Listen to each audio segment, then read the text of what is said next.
معناها يستهزئوا بالمهزله اللي وقعت هذه. لا صار شيء ما يصدقش. وكما قلت لك جا راجل يسلم عليه، راه ما فحد شيء بيسلم عليه مديته، عمل لك جبت بهم مشى سلم على زوز اخرين. ايش معناها هذا؟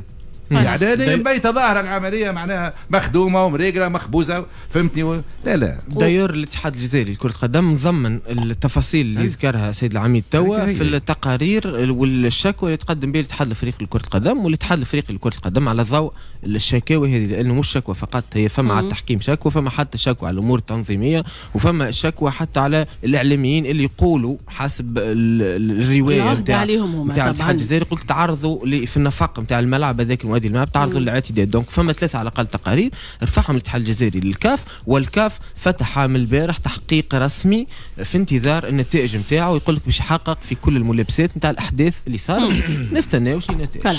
دكتور الكاف والمسائل هذه اللي هو اول مره ويظهر ليه اخر مره